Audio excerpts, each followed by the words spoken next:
ღია ეთერში დაგიბრუნდით საინტერესო სტუმართან ერთად. სანამ წარვადგენ, მინდა აღვნიშნო, რომ ჩვენი ქვეყანა მართლაც მდიდარია ნიჭიერი ადამიანებით. ფატი თურმანიძე, პროფესიით მსახიობი, საქართველოში ერთადერთი ოსტატი ქალი და ზოგადად ოსტატი, რომელიც უძველეს ქართულ დასარტყამს საკრავ დიპლიპიტოს სრულყოფილი სახით ამზადებს. ჩვენ ძალიან ბევრ საინტერესო თემაზე ვესაუბრებით. მას ფატი მოგესალმებით, მადლობა, რომ ჩვენთან ერთად ხართ. დიდი მადლობა თქვენ მოწვევისთვის, მივესალმებით თქვენს მსმენელს. საზოგადოებისთვის ცნობილია, რომ თქვენ ბრძანდებით ქალბატონი, რომელიც ამ საქმიანობით ხართ დაკავებული. თუმცა ჩვენ მსმენელს და მაყურებელს კიდევ ძალიან ბევრი საინტერესო რამ უნდა ვუთხრათ ამის შესახებ. დიახ, მინდა ჩვენი საუბარი დავიწყოთ ზოგადად ისტორიით, როდესაც ვამბობთ საკრავი დიპლიპიტო, ბევრმა რა თქმა უნდა იცის, თუმცა არიან ადამიანებმა, რომლებმაც არ იციან, არ აქვთ ინფორმაცია, თუნდაც სრულყოფილი ინფორმაცია ამ საკრავის შესახებ. კი ბატონო, იყო დრო, რომ არც მე ვიცოდი რა იყო დიპლიპიტო. და ვერც კი წარმოვიდგენდი თუ ამ საკრავს დავამზადებდი. ზოგადად დიპლიპიტო იგივეა რაც ნაღარა. თუმცა სულხან-საბა ორბელიანის განმარტებით ნაღარა სხვათა ენაა, ქართულად მას სამვიკი, ანუ დუმბული ქვია. ძველ დროში მას გამოიყენებდნენ როგორც საომარ საკრავს და ასევე ნადირობის დროსაც. ყველას გვახსოვს ცნობილი სცენა მირიან მეფის ნადირობის შემოკრეს ბუქს და ნაღარას. ეს ძალიან ღრმად არის ამ ინსტრუმენტის ფესვები. თუმცა დღესდღეობით დიპლიპიტო სათანმხლებლო საანსამბლო საკრავია. აღსანიშნავია ის ფაქტიც, რომ მას ორკესტრშიც იყენებდნენ. იყენებდნენ ორკესტრში. თუმცა შემდეგ რაღაც გარკვეული პერიოდის შემდეგ ეს საკრავი ამოღებული იყო, ხო? კი ბატონო. ორკესტრულის ხო? ორკესტრში აღარ გამოიყენებოდა. ორკესტრში აღარ გამოიყენებოდა.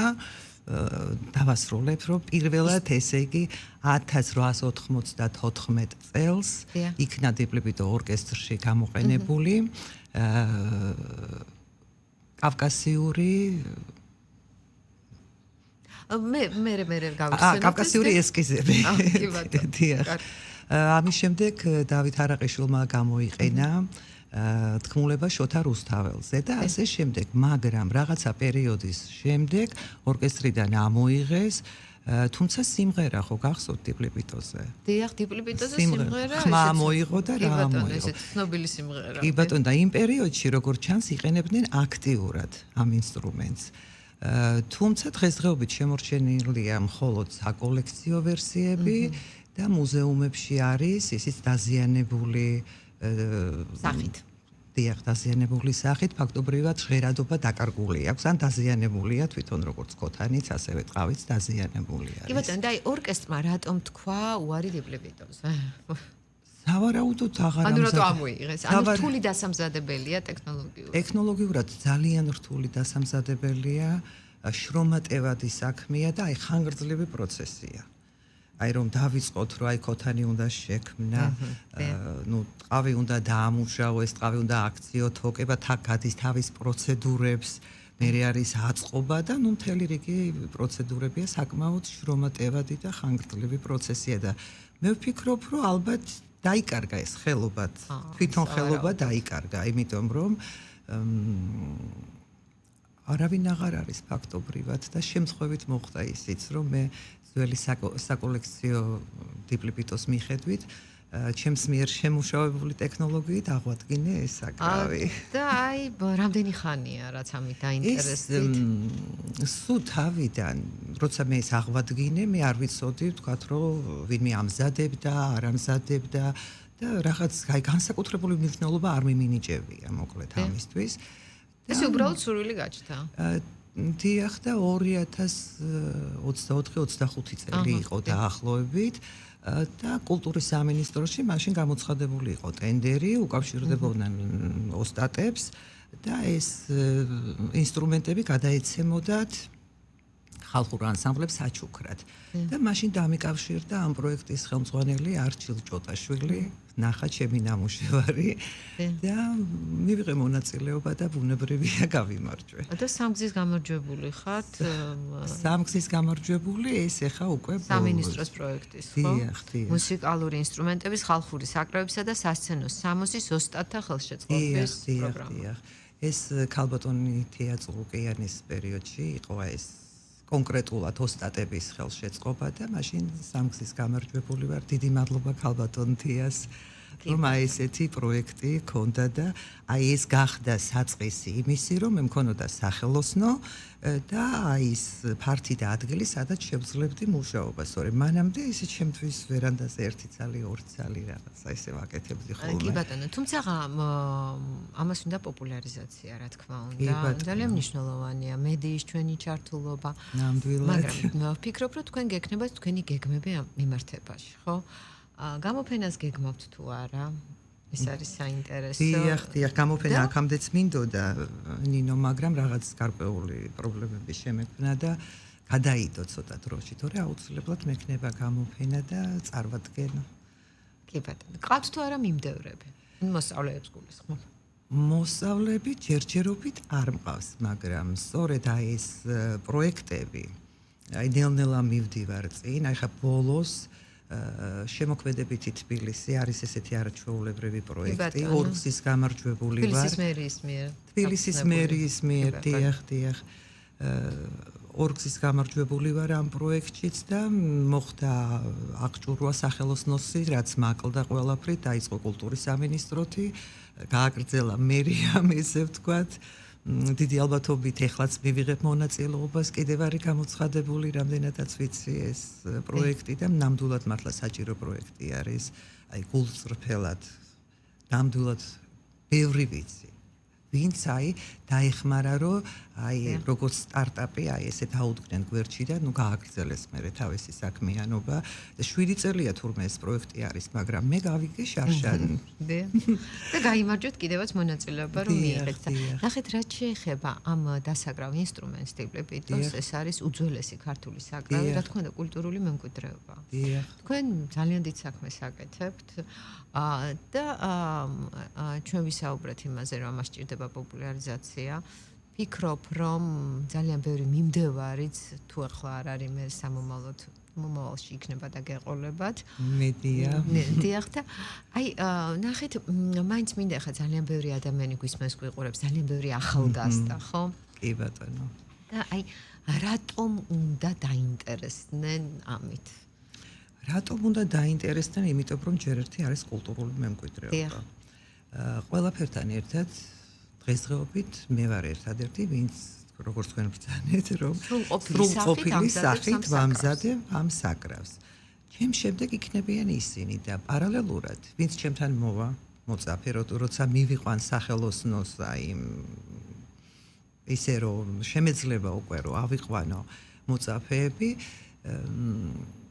წარმატებულები ვინც იქნებიან და ვისაც შევატყობ, რომ ეს ხელწიფება და განსაკუთრებულად კარგები არიან, ისინი დარჩებიან ჩემთან, გააგრძელებენ ჩემთან ერთად შრომას თავიდან და შემდეგ უკვე შეეძლებათ, რომ თვითონ გააკეთონ ეს ყველაფერი, რომ კიდევ არ მოხდეს დაკარგვა. ამ ინსტრუმენტის მენტისობა გაგრძელება და გაგრძელებლები. დიახ, და ზუსტად აი დასაქმების პერსპექტივით იქნება სწავლა. პერსპექტივით იქნება სწავლა, აუცილებლად იქნება დასაქმების პერსპექტივით. და აი დიპლიპიტოსთან დემბრი არის, ხო, აი სახელწოდება კავშირში, აი რა კავშირშია თუ არ ვცდები? დიპლიპიტო დემბრი. არა? თქვენ ნაღარას გულისხმობთ? ნაღარას გულისხმობთ. აი ნაგარ, აი ეს არაბული სიტყვა და დარტყმას, ცემას ნიშნავს. აქედან მოდის და ნუ ხო იცით ახლა დროთა განმავლობაში ნუ გავლენებს თქვენ ისტორიიდან გამომდინარე გავლენები შემოდიოდა და რაღაც პერიოდი, აი როგორც აი ეს ნაღარა, ესე თუმცა დიპლიპიტო, მაგრამ აი სულხან საბას მიხედვით ვითხარი დუმბული ქვია. დუმბული. დიახ, დუმბული ქვია. კი ბატონო, მაგრამ ნუ სახელწოდება არის დიპლიპიტო. სახელწოდება, რაც შემორჩა და მოვიდა დღემდე, ეს არის კი დიპლიპიტო.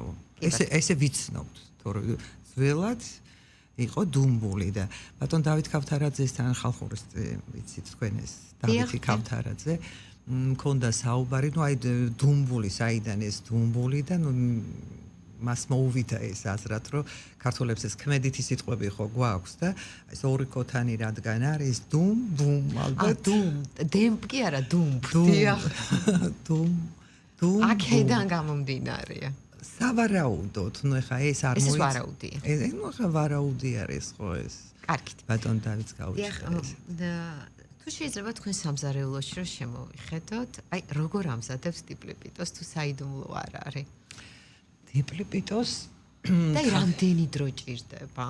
დიპლიპიტოს თავიდან სჭირდება, ნუ ქოთნები მზადდება, მასალად რო სჭირდება თიხა, ნუ ეს თიხა უნდა ვაქციოთ მე ქოთნებად.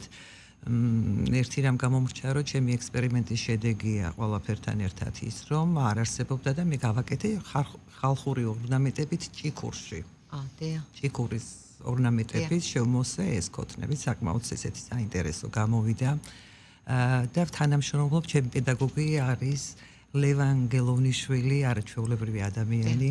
მინდა რომ მადლობა გადაუხადო და მე მასთან ვაგრძელებ, რომ აი ბოლომდე შევძლო ჩემი აი ფანტაზია რაც არის და როგორც მაწყობს, აი ესე რომ გავაკეთო ქოთნები, ეს ლევანი მეუბნება ხოლმე რომ იმდენად აი ვეწვრილმანები ყველაფერში ნუ ერთად როცა ვაკეთებთ ამას რომ ეს შენ თვითონ უნდა გააკეთო ბოლომდე მარტო ჭიქური არ არისო და ნუ მეც მოწაფე ვარ და ბატონი ლევანის მოწაფე ვარ და დიდი მადლობა მას ამისთვის.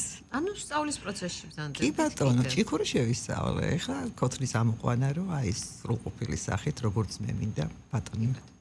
და რაც შეეხება სწავლებას, ანუ ამისთვის, ნუ თქვენ თქვით, რომ ეს ძალიან დიდი ბედნიერება, რომ სივრცე არსებობს. ნამდვილად ძალიან დიდი ბედნიერება, რომ სივრცე. კარგი, წინ გადადგმული ნაბიჯია, თუმცა მარტო სივრცე არ არის საკმარისი, ხო? ანუ რა საჭიროება, ანუ რა, ალბათ ღუმელი, ხო? პირველი ღუმელი კი. ვერ ყვევი, მაგრამ ღუმელი არის აუცილებელი. ყველაფერთან ერთად გარდა მოწაფეების არის ძალიან დაინტერესება უცხოელების და ეს ქართული ეროვნული კულტურული მემკვიდრეობის პოპულარიზაციის კუთხით დაგეგმილი მაქვს რომ მივიყვან სრულყოფილებამდე რომ გავაკეთო ვორქშოპები. ესეც სამომავლო გეგმა. ესეც სამომავლო გეგმა. ნუ ეს არ იქნება მხოლოდ უცხოელებისთვის, ბუნებრივია, ვინც დაინტერესდებათ. ადგილზე მოვა, გამიცნობენ, თქვათ, ნახავენ ნამუშევრებს და ჩემთან ერთად შექმნიან ნუ სასუვენირო ვერსიებს მაინც. კი ბატონო, და აი ამჯერად თუ არის უცხოელებისგან დაინტერესება? ეხლა რადგან პრაქტიკაში თუ ქონიათ. კი როგორ არა. საფრანგეთი, ამერიკაშიც არის, იტალიაშიც არის ჩემი ნამუშევრები. ამ ეტაპზე უბრალოდ თავს ვიკავებ ფიზიკურად და ეს ისეთი საქმიანობა ალბათ რამაც გამოიწვია მიკარგვა და მივიწყება ამ თემის, რომ აი ბევრს და როგორ გითხრათ, აი ხა მასიურად ვერ გააკეთებ. ძალიან დიდი დრო ვერა. თუმცა აი ამიტომ მინდა მე მოწაფეები, ვინც მე ჩემთან დარჩება, ეს ხელს შემიწყობს მე რომ უფრო ბევრი გავაკეთო მათთან ერთად და ისინიც მარტო ვაკეთებ იმასაც ეხლა და ჭირდება ის ვინც თქვათ შევარჩევ და ყველაფერთან ერთად უნდა კონდეს სმენა, იმიტომ რომ გერა უნდა დასვა. მე რა საინტერესო. აი ხა რვაქოთნიანი, რომელსაც ანალოგი არ ყავს, ეს შევქმენი მე შემოქმედებითი თბილისის პარკლებში. ეს არის 1 ოქტავა. დო რე მი ფა სოლ ლა სი დო. ეს გერა უნდა დაისვას. აი ესეც არის. აი ყველა პატარა დეტალს სმენაც აუცილებელი პირობა არის. არ გამო. სმენის გარეშე ხა უნდა ნუ ყველაფერი შეიძლება რომ ააწყო გააკეთო, მაგრამ აი ის რომ უნდა გრძნობდი ამას და ის სმენით რომ მე წინასწარ ვიცი რომ ჭიმავ და თქვათ აი სველი რო არის, იქედან მე რო გაშრება ის რა ბგერაზე დამიჯდება, ეს პრაქტიკა მომცა. დიდი ხანი ამას ვაკეთებ, თავიდან ბუნებრივია მქონდა მეც რაღაც ისა, მაგრამ დავიხვეწე ნელ-ნელა.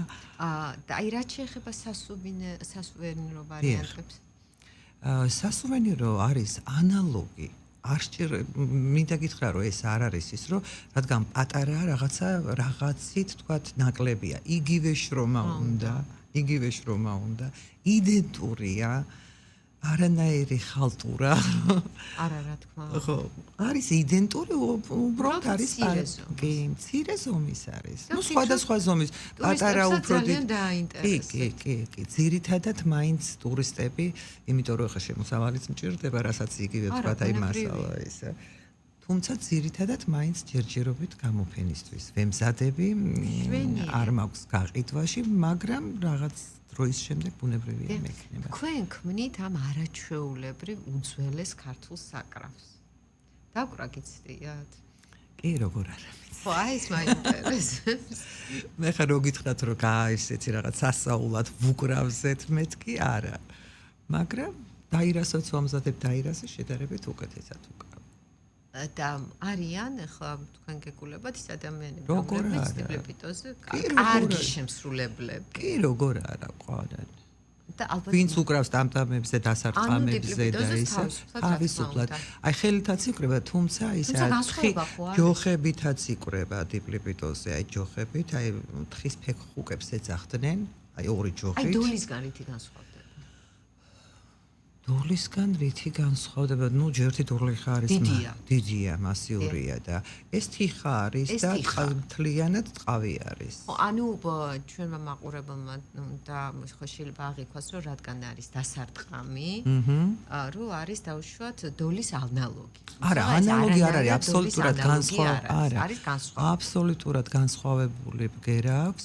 ეხა ესე იგი 2 ქოთნიანი, მე 3 ქოთნიანი გავაკეთე, 4 ქოთნიანი. ტყავით არის შეფუთული, რა თქმა უნდა. ლიანად ტყავით არის შეფუთული და იმდენად არ ეტყობა ნინო ამ 2 ქოთნიანი. აი 2 ქოთნიანი რო ავიღოთ და სტანდარტული პროფესიონალურ დონეზე შესრულებული დიპლოპიტო, ხო? ნუ ეს ტყავებს ვამუშავებ, როგორც გითხარით, ხო? 37-დან 45 მეტრამდე ტყავი მიდის ზეც. უი, რა სამბო. აი ეს თავის მოწნული ერთ წვრილ დიპლოპიტოზე ქოთან აი ეს 2 ქოთნიანზე. ნუ გაჩნია ხა 2 ქოთნიანშიც არის ცოტა მომცრო, ცოტა უფრო შედარებით მოზრდილი, რა ბგერა გინდა დასვა, როგორ და რატონალობა გჭირდება იმის მიხედვით.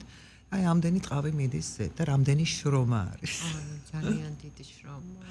წარმოიდგინეთ ტყავის დამუშავება მე თოკებად უნდა აქციო და ეს არის ჩვეულებრივი აი ეს თოკი, რომელსაც მე გამოიყენებ და იმასაც თავისი პრინციპები აქვს კიდე უამრავი ძალიან საინტერესოა თვითონ მუშაობის პროცესი აი რომ დაიწყებ და ვერ ეშვები სანამ რაღაც აი არ დაასრულებს სანამ რაღაც ეტაპამდე არ მივხვდი და ჟღერადობას და ბგერაც რაღაც აბსოლუტურად განსხვავებულია კი ბატონო კიდე მინდა გითხრათ რომ დიპლოპიტოს შემდეგ მოყვა დაირა დავამზადე და რაღაც პერიოდის მერე გაჩნდა ეს რომ დიპლოპიტო დაირა შემეჯვარებია ერთმანეთთან. უი რა ეს ბევრმა არ იცის და შევქმენი ახალი ხალხური ინსტრუმენტი. და რა ქვია?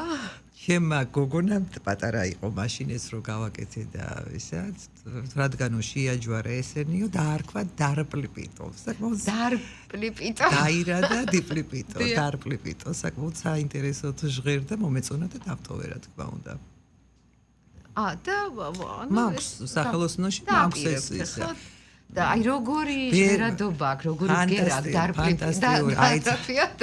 დარპლიპიტოს ფანტასტიკური ბგერა აქვს არაჩვეულებრივი აი ვერ მივედი იქამდე რომ თქვა აი კიდე რამოდენიმე ეგზემპლიარი ის აქვს და მიდევ სახელოსნოში თავის დროზე გამოყენებული არის კონცერტებზეც და ასე შემდეგ. და აი თქვენ ხახსენეთ რომ თქვენმა გოგონამ შემოგთავაზათ ეს სახელწოდება, ხო, ამ ორი საკრავის, ასე ვთქვათ, ნაჯვარის. და თავად თუ აინტერესებს და თავად თუ არის ჩართული ანუ ამ პროცესში? არა. არა. არანაირად არა. არა. კარგი. სულ სხვა მიმართულებით წავიდა. დიახ, ცოტა დრო დაგვრჩა და თქვენ პროფესიით მსახიობი ბრძანდებით. და აპირებთ თუ არა დავშოთ სცენაზე ისევ გაგრძელებას თქვენი საქმიანობის და აი რამდენად არის შესაძლებელი რომ ნუ ეს ორი პროფესია ერთმანეთს შეუთავსოთ თავსებადია იმიტომ რომ ორივე ძალიან დიდი დრომია იცით რა რაღაც პერიოდი იყო როცა ჰობის დონეზე ვაკეთებდი და 1000-ში ერთხელ მაშინ ვახერხებდი მაგრამ მე რაღაც მომენტში დადგა დრო და მივხვდი რომ აი თეატრი და ეს საქმე ერთად არ გამოვა და არჩევანის წინაშე დავდექი თქვი კიდეც ადრე ერთ ინტერვიუში, ნუ თეატრი თუ ეს საქმიანობა და მე რო გადავხედე არაჩვეულებრივი მსახიობები, ყვანან ლამაზები, ნიჭიერები და ბლობათ აყვავს ქართველებს ესეთები. გეთახმებით. ამ კუთხით რასაც ეს ერთადერთი დიახ და ნუ არჩევანი ბუნებრივია გავაკეთე სწორი გადაწყვეტილება მივიღე თუმცა ეს არ ნიშნავს ჩამოშორებას ჩემს სამსახიობო პროფესიაზე არსებობს გადაღებები სხვადასხვა კუთხით და რომელზეც უარს არ ამბობ არა მაგაზე უარს არ ამბობ მაგრამ თეატრში თუ ხარ უნდა იყოს ბოლომდე თეატრი ყველაფერი ერთად კი ბატონო რთული არც ბოლომდე აღარც ის გამოგივა და აღარც ეს გამოგივა. ეხლა ძალიან მნიშვნელოვან საქმეს აკეთებთ და აი საუბარი სწორედ ამით დავიწყეთ და ვინც ახლა შემოგვერთა გეტყვით რომ ქალბატონი მფატი არის ერთადერთი ოსტატი ყოველ შემთხვევაში ჩვენს რეალობაში ჯერჯერობით ასეა რომელიც ქმნის უძველეს ქართულ საკრავს დიპლიპიტოს და მართლაც ამ ინსტრუმენტს ძალიან საინტერესო ისტორია აქვს და ეს არის კულტურული მემკვიდრეობა და თქვენ ამ დიპლიპიტოთი გააცოცხლეთ ჩვენი ისტორიაც, ხო? შევეცადე. პატარა წვლილი შემეტანა. ისეთ რა, კარგად გამოგდით. მე გისურვებთ წარმატებებს და რაც შეეხება სამომავლო გეგმებს თქვენ უკვე აღნიშნეთ, რომ აპირებთ გამოფენას, აპირებთ კიდევაც გაზრდას კი მომავალი თაობის რომელიც ამ პროფესიით დაინტერესდება. აი მთავარი არის ეს რომ მე შევძლო რომ მივიღო მოწაფეები და მე უკვე სხვა დატვირთვა იქნება ჩემს სახელოსნოს და მეყოლება ადამიანი ვინც ჩემთან ერთად შექმნის ამ საოცარ საკრავს და ამის ხომ არ დაამატებდით არ მინდა რომ რამე გამოგჩეს უთქმელი დაგვრჩეს უფრო სწორად ზოგადად ყველას აინტერესებს ხოლმე რომ აი ეს როგორ რანაირად ქალი და ასე შემდეგ და ხუმრობ ხოლმე რომ გენეტიკურ მემკვიდრეობას უკავშირებ ამ ყველაფერს მეთქი ბაბუა მყავდა ლოტბარი თაობები ყავს გაზრდილი თავის დროზე ქედის კულტურის სახლის ხელმძღვანელი იყო ასევე მამა ამზადებდა არავის არ უსწავლებია თავისი ხელით ფანდურებს ანუ ეს გენეტიკა ხონია არა გასაყიდად და ესე თავისთვის ესე ვთქვათ და შეიძლება ითქვას ეს ტრადიციაც და რადგან ბაბუას თემას შევეხეთ თქვენთვის ექსკლუზივი მაქვს პატარა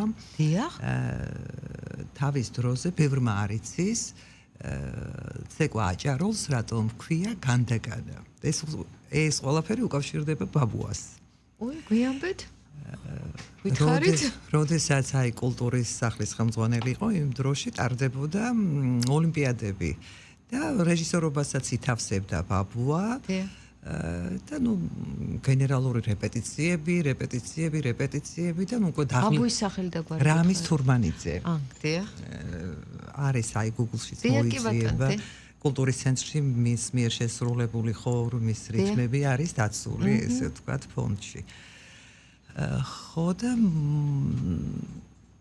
რო შემოდიოდნენ აი ეს მოცეკვავეები და დაღლილები რო იყვნენ და გამოდი და რეპეტიციების პერიოდი რო იყო და ეხლა ბაბუა იყო რეჟისორი შეთავსებული ქონდა თქვა ეს რეჟისორობა და ხუმრობით იტყოდა ხო შემოუშვით ერთი ისინი აი განდაგან რო დადია შემოუდნენ ისინი უთხარი განდაგან რო დადია თავიდან ქედის კულტურის სახლში გაჩნდა აი ეს განდაგანა ხუმრობდნენ ხოლმე და ხუმრობის შემდეგ უკვე მოხდა წლების შემდეგ ოფიციალურად წარდგენა ამ ცეკვის ძალიან დიდი მადლობა აი ამ ისტორიისთვის და მართლაც მე ყოველ შემთხვევაში არ ვიცოდი რომ რაც შეეხება განდაგანას საწყისი სწორედ ამ ტერმინის მოდით ასე ვთქვათ ბაბუა თქვენი ბრძანდებოდა და მე გისურვებთ წარმატებებს დიდი მადლობა და რაც შეეხება ამ ინსტრუმენტს ზოგადად ისევ განმეორდები როდესაც საუბარია კულტურულ მემკვიდრეობაზე ეს ჩვენ ყველას გვიძვირფასება ეს არის ძალიან მნიშვნელოვანი დიდ საქმეს ემსახურებით და მომავალ თაობასაც დარწმუნებული ვარ რომ აუცილებლად გავზრდი და ეს არის ჩემთვის აი მთავარი რომ დავტოვო ახალგაზრდები ვინც ამ საქმიანობას გააგრძელებენ კიდევ რამეს ხომ არ გვეტყვით კიდე რა. არა, მე ყველაფერი მაინტერესებს, რა თქმა უნდა. ხომ თავარი ახლა ერთ-ერთი ის მალე იქნება პრეზენტაცია კულტურის სამინისტროში, აი ეს კინაღამ გამომრჩა. სუვენირები საქართველოდან. კატალოგს უშვებს წლებია კულტურის სამინისტრო.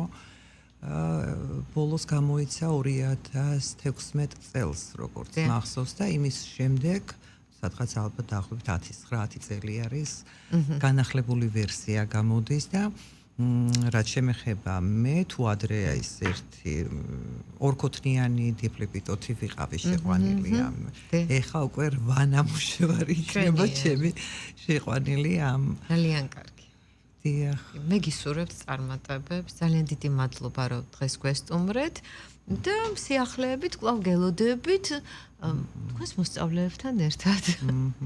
დარწმუნებულიო რომ სულ მალე ეს ასე იქნება. იმედია მალე შევხვდებით ისე რომ ჩემი მოწაფეებთან ერთად. მადლობა, ჩვენი სტუმარი იყო ფატი თურმანიძე, ერთადერთი ქალბატონი, რომელიც სრულფასოვანი, სრულყოფილი სახით ამზადებს უძველეს ქართულ საკრავს დიპლიპიტოს. მადლობა. დიდი მადლობა თქვენ მოწვევისთვის და წარმატებები და დროებით.